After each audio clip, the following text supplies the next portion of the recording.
وہ بار بار اس کی طرف دیکھ رہی تھی، بڑی سنجیدہ شکل بنا کر گاڑی ڈرائیو کر رہا تھا، نہ کوئی شوخی نہ کوئی شرارت، حتیٰ کہ اسے کچھ کہا بھی نہیں، اور نہ ہی کوئی غصہ یا ناراضگی تھی، بس چہرہ بہت سنجیدہ تھا، اور صبح سے ایک دفعہ بھی دنین کی طرف نہیں دیکھا تھا۔ اسے دل کو عجیب سا کیوں لگ رہا تھا اس کا یہ انداز، اسے خود سمجھ نہیں آ رہا تھا۔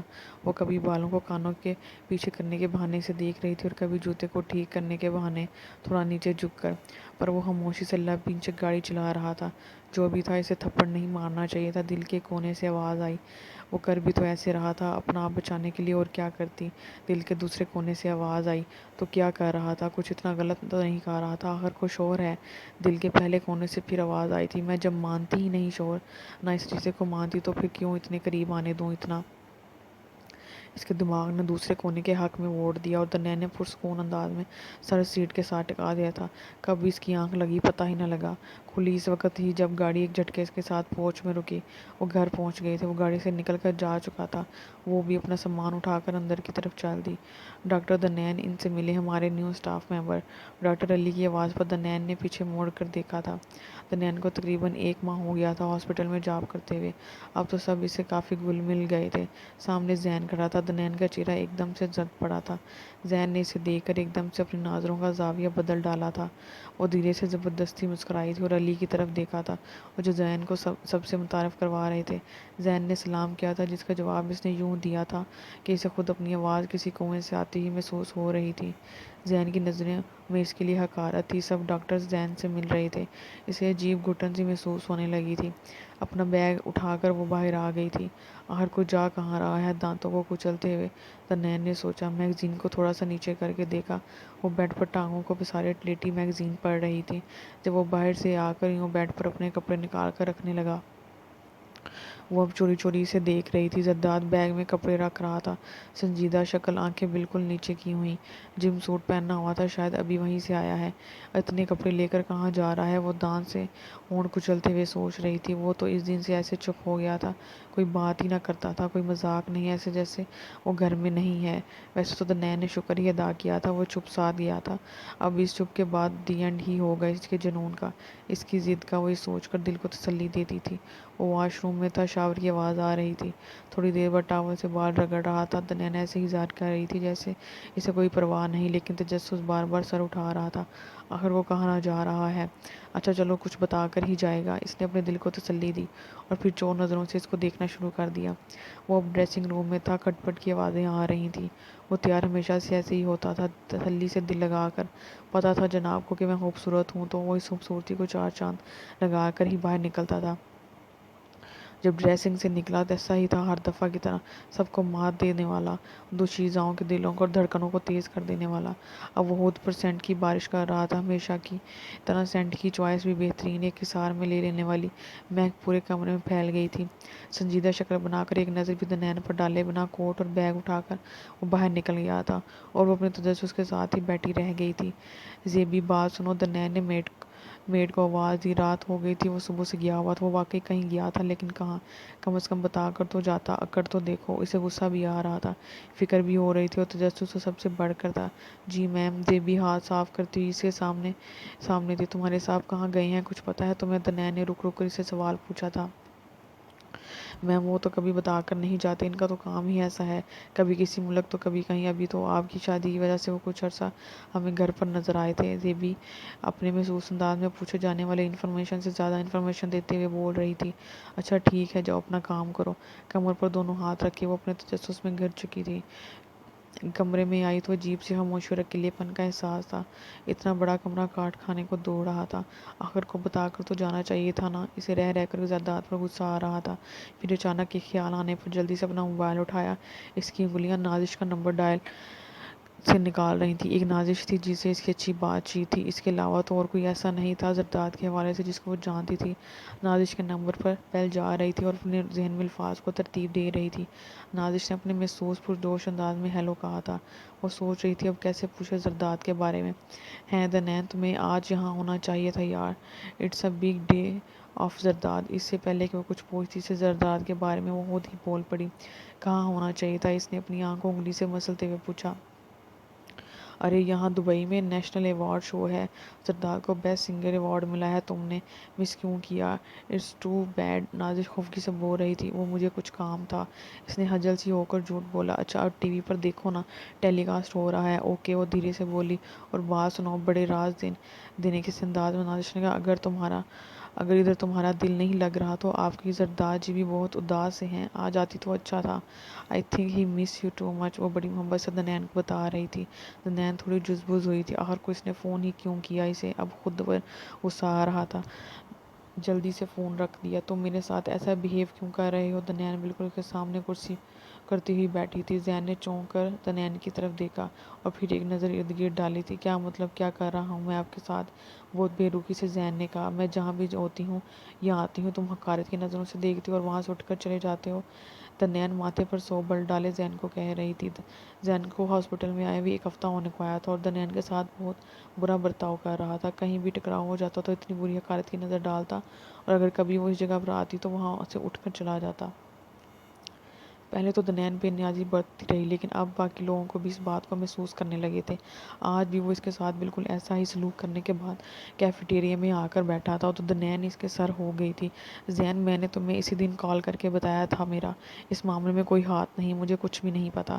وہ دانت پیس کر اس سے بات کر رہی تھی۔ جو بھی ہوا میرا اس میں کوئی ہاتھ نہیں تھا، میرا تو موبائل بھی زرداد اپنے ساتھ لے گیا تھا، تو میرا یقین کیوں نہیں کرتے؟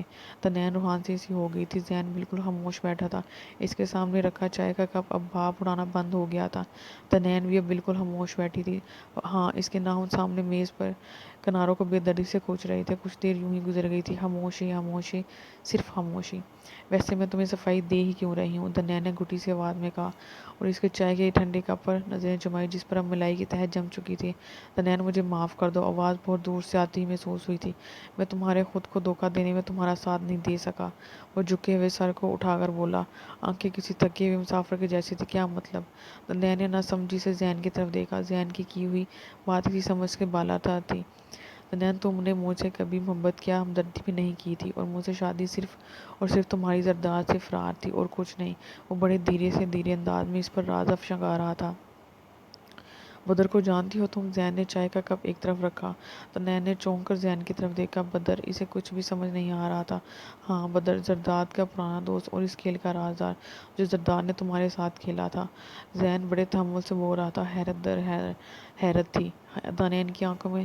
دنین دم سادے سے سن رہی تھی۔ جس دن زرداد کے ساتھ تمہاری شادی ہونی تھی وہ آیا تھا میرے پاس۔ زین نے اپنا چشمہ دروست کیا تھا۔ اپنی طرف سے تو مجھے یہی کہنے آیا تھا کہ زرداد تم دنین کے ساتھ زبردستی شادی کر رہا ہے، لیکن جو کچھ وہ مجھے سارا ماضی تم دونوں کا بتا چکا تھا، اس سے میرے دماغ نے اور ہی نتیجہ نکال لیا تھا۔ اور وہ مسکرایا تھا، ٹوٹی سی پھیکی سی مسکراہٹ۔ دنین تھوڑی سی جذبت سی ہوئی تھی۔ یہ ایک ہی اس کا ماضی سے جینے نہیں دے گا۔ دنین سکندر، تم صرف اور صرف زرداد کی تھی ہمیشہ سے، اور رہو گی بھی۔ تم نے نفرت کی ایک دیوار جو کھڑی کی تھی، اس کی بنیاد یہ ساری اینٹیں محبت کی ہی تھیں۔ نفرت کی آڑ میں بھی تم اسی سے محبت کرتی رہی ہمیشہ۔ وہ بہت ٹھہرے لہجے میں بول رہا تھا اور دنین کے پاس سننے کے سوا اور کچھ نہیں تھا۔ خود سوچو، دنیا میں تم جیسی ہزاروں لڑکیاں ایسی ہوتی ہیں جن سے لڑکے جھوٹی محبت کرتے ہیں اور پھر چھوڑ دیتے ہیں۔ زین نے سامنے پڑے میز پر اپنے بازو ٹکا کر دیکھا۔ وہ پھول جاتی ہیں اور پھر آگے موو کرتی ہیں، کچھ عرصے بعد وہ نارمل ہو جاتی ہیں اور کبھی اوپر وہی محبت لٹا رہی ہوتی ہیں۔ مرد سے محبت عورت کی فطرت میں شامل ہے۔ کوئی بار بار کر بیٹھتی ہے تو کوئی صرف ایک ہی سے ہی کرتی ہے اور ہمیشہ اسی سے ہی کرتی رہتی ہے۔ اس نے زہریلی مسکراہٹ ہونٹوں پر سجا کر کہا تھا۔ اور دنین سکندر، تم ان دوسرے نمبر والی عورتوں میں سے ہو۔ دنین نے بے یقینی سے اس کی طرف دیکھا تھا۔ کیا جو کچھ کہہ رہا تھا واقعی ایسا تھا؟ کیا وہ سچ میں زرداد جیسے انسان کو ہی ہر رنگ میں خود پر سوار کیے رکھتی تھی؟ کبھی ڈر، کبھی محبت، کبھی نفرت اور کبھی ضد۔ تم نے کبھی ایک پل، ایک لمحے مجھے یہ احساس نہیں ہونے دیا کہ تمہارے دل میں میرے لیے کوئی چاہت ہے۔ زین پھر سے بول رہا تھا۔ جب تم نے نرمل کے ہاتھ مجھے پرپوزل بھیجنے کا کہا تھا، میں یہی سمجھا کہ تمہارے دل میں میری محبت نے اثر کر دکھایا ہے، لیکن ایسا بالکل نہیں تھا۔ اس کی ہنسی میں اس کا درد بو رہا تھا۔ تم نے زرداد کے لیے اپنی اپنا محبت کے گرد ایک ہول چڑھا رکھا ہے، اور جس دن یہ ہول چکنا چور ہوا، محبت کا سارا لوا تمہارے وجود میں سے پھر سے زرداد بن کر بہنے لگے گا۔ وہ اسے اس کے اندر کا حال بتا رہا تھا۔ شاید وہ دنین کو سچی محبت کرتا تھا، اس لیے اس کو اتنا جانتا تھا۔ پھر میں ایسی لڑکی سے کیسے شادی کر لیتا جو پوری کی پوری کسی اور مرد کی محبت میں گرفتار ہو، اور ایسی محبت جو برسوں پر محیط ہو۔ تمہاری ساری زندگی کا محور وہ ایک ہی شخص رہا ہے اور مجھ سے شادی کے بعد بھی ایسا ہی رہتا تھا، اور پھر نہ تو میں کبھی تمہیں خوش رکھ پاتا اور نہ خود رہ سکتا تھا۔ میں حقیقت جاننے کے بعد اس دن آ سکتا تھا، شادی روک بھی سکتا تھا، لیکن میں جان بوجھ کر نہیں آیا تھا۔ اس نے سر نیچے جھکا لیا تھا۔ اور تمہیں جو لگتا ہے میں تمہیں حقارت سے دیکھتا ہوں، ایسا بالکل نہیں ہے۔ تم واقعی عام لڑکی نہیں ہو۔ میں تو ویسے بھی تمہیں ابھی تک بھلا نہیں سکا۔ دل کو قابو میں لانے کو وہاں سے نکل آتا ہوں۔ وہ مسکرایا تھا اور وہ حیرانی کے سمندر میں غوطے لگاتی اس کے سامنے بیٹھی تھی۔ اس کے والدین کچھ نہیں بولا تھا۔ دنیان بھاری قدموں کو اٹھاتی وہاں سے چل دی تھی۔ اچانک کمرے میں ہونے والی کھٹ پٹ سے دنین کی آنکھ کھلی تھی۔ زرداد اپنی الماری سے کپڑے نکال رہا تھا۔ اچھا تو آ گیا ہے۔ اس نے چوری سے تھوڑی سی آنکھیں کھول کے اسے دیکھا تھا۔ بڑے مصروف سے انداز میں اپنے کپڑے نکال رہا تھا۔ پورے کمرے میں اس کے سینٹ کی خوشبو پھیل گئی تھی۔ دنین نے کروٹ لے کر منہ دوسری طرف کر لیا تھا۔ کپڑے تبدیل کرنے کے بعد جب وہ بیڈ پر آیا تو وہ دوسری کروٹ میں لیٹی ہوئی تھی۔ تھک سا گیا ہوں تمہاری نفرت سے لڑتے لڑتے۔ بیڈ پر لیٹ کر وہ دنین کی بست پر فکرے اس کے لمبے گھنے بال دیکھتے ہوئے سوچ رہا تھا۔ جھوٹ ہی سمجھتا رہا کہ تم مجھ سے محبت کرتی ہو۔ ایک دن میری بے پناہ محبت تمہاری نفرت کی اس حد کھوکھلی دیوار کو گرا دے گی، لیکن میں غلط سوچتا رہا۔ وہ واقعی تمہاری نفرت میری محبت سے زیادہ مضبوط ہے۔ وہ بالکل سیدھا ہو کر لیٹ گیا تھا، بے حد تھکا ہوا تھا۔ کب نیند آئی پتہ بھی نہ چلا۔ کی آواز پر اس نے آنکھیں کھولی تھیں۔ وہ جل آنکھوں سے پاس پڑے موبائل کو اٹھا کر الارم بند کیا۔ سیدھی ہوئی تو نظر زرداد پر پڑی تھی۔ کتنا ظالم تھا یہ شخص، خود غرض اس کے لیے میں کیسے اپنے دل کو صاف کر لوں۔ ذہن کہتا ہے ایک دن میری نفرت کی کھوکھلی دیوار گر جائے گی، لیکن مجھے تو یوں لگتا ہے میں شاید ساری عمر ہی سے نفرت کرتی رہوں گی، اور یہ نفرت کبھی محبت کا لبادہ پھر سے نہیں اوڑھے گی۔ دھیرے سے بیڈ سے نیچے اتری تھی اور بوجھل سے قدم اٹھاتی وہ ہاسپٹل کے لیے تیار ہونے لگی تھی۔ واؤ، دنین بہت پیاری لگ رہی ہو، نازش نے اس کی بلائیں لینے کے انداز میں کہا تھا۔ وہ مسکراتی ہوئی لان میں داخل ہوئی تھی۔ شاکنگ پنک ستاروں سے بھرے فراک میں سلیقے سے کیے گئے سنگار کے ساتھ وہ بہت الگ لگ رہی تھی۔ زرداد نے اپنے ایوارڈ کی خوشی میں گیٹ ٹوگیدر رکھی تھی۔ سیلیبریٹیز کا سمندر آج ان کے گھر کے بڑے سے لان میں موجود تھا۔ زرداد اسے چاہے جتنا بھی بددل ہوا تھا، لیکن اس کا ہوش ربا سراپا اس کے دل کے تار بجا رہا تھا۔ بار بار وہ دنین کی طرف دیکھ رہا تھا جو بے نیازی سے کھڑی نازش سے باتیں کر رہی تھی۔ دنین مس کر دیا تم نے، لیکن نیکسٹ ٹائم مس مت کرنا۔ ہم سب بینکاک جا رہے ہیں نیکسٹ منتھ، اور اس دفعہ تمہیں ہر صورت زرداد کے ساتھ جانا ہے۔ نازش دنین کے بازو پر ہاتھ رکھ کر التجا کے انداز میں کہہ رہی تھی۔ میں کیا کروں گی جا کر وہاں؟ دنین نے زبردستی مسکرانے کی کوشش کی۔ ارے کیا مطلب، سب کی وائف ان کے ساتھ ہوتی ہیں، بس یہ تمہارا ہینڈسم اداس ہوتا ہے وہاں۔ نازش نے دنین کو کندھا مارتے ہوئے کہا۔ دنین نے نازش کی تک نظروں کا تعاقب کیا تو وہ محفل کی جان بنا سامنے کھڑا مسکرا رہا تھا۔ تمہیں جانا ہوگا، پرامس کرو، نازش بڑے مان سے کہہ رہی تھی۔ ٹھیک ہے، زرداد کہیں گے تو چلوں گی میں، اس نے خجل سی ہو کر ڈانٹ چھڑوانے کے انداز میں کہا۔ کیوں نہیں کہے گا، رکو ذرا ہے زرداد کم ہینڈسم۔ نازش ہاتھ کا اشارہ کرتے ہوئے زرداد کو ادھر بلا رہی تھی۔ دنین پر بھرپور نظر ڈالتا وہ ان دونوں کے پاس آ کر کھڑا ہوا تھا۔ بینکاک دنین بھی ہمارے ساتھ چلے گی؟ اوکے، نازش نے مسکراتے ہوئے زرداد کو کہا۔ زرداد نے تھوڑا حیران ہو کر دنین کی طرف دیکھا تھا۔ دنین نے اسے صاف الفاظ میں کہا ہوا تھا وہ کبھی کہیں بھی اس کے ساتھ نہیں جائے گی۔ ہاں نا، اس دفعہ دیکھا نہیں یہ یہاں تمہیں مس کرتی رہی ہے، تم وہاں اداس رہی، پر اگلی دفعہ یہ نہیں ہوگا بالکل بھی، نازش کہہ لگاتے ہوئے کہہ رہی تھی۔ زرداد نے نہ سمجھی کس انداز میں پہلے نازش کی طرف دیکھا اور پھر دنین کی طرف۔ یہ اداس نہیں ہوا کرتی، بہت مضبوط ہے، ڈاکٹر جو ٹھہری، زرداد نے طنزیہ لہجے میں کہا۔ ارے ایسی ویسی جس دنین نے مجھے آج تک کبھی کال نہیں کی، اس کی کال آئی جب میں دبئی میں تھی، اتنی پریشان اداس آواز وہ زرداد کو پرشوق لہجے میں بتا رہی تھی۔ زرداد نے چونک کے دنین کی طرف دیکھا تھا۔ دنین نے خجل سے انداز میں نظریں پھیر لی تھیں۔ زرداد کے ہونٹوں کی گہری مسکراہٹ پھر سے لوٹ آئی تھی۔ تو نازش کال تو اس نے تمہیں کی، پھر اس میں یہ بات کہاں سے آ گئی یہ مجھے مس کر رہی تھی؟ زرداد نے شرارت سے سامنے کھڑی دنین کو دیکھا، پر سوال تھا کھڑی نازش سے کر رہا تھا وہ۔ دنین کا اب وہاں کھڑا ہونا مشکل ہو گیا تھا۔ وہ بے چینی سے ارد گرد دیکھ رہی تھی۔ وہ یہ کب چاہتی تھی کہ وہ زرداد کے سامنے تھوڑی سی بھی کمزور پڑے، لیکن اس معاملے میں قسمت نے کبھی اس کا ساتھ نہیں دیا تھا۔ زرداد کی شوخی پھر سے لوٹ آئی تھی۔ دنین تو آنکھ بھی نہیں اٹھا پا رہی تھی۔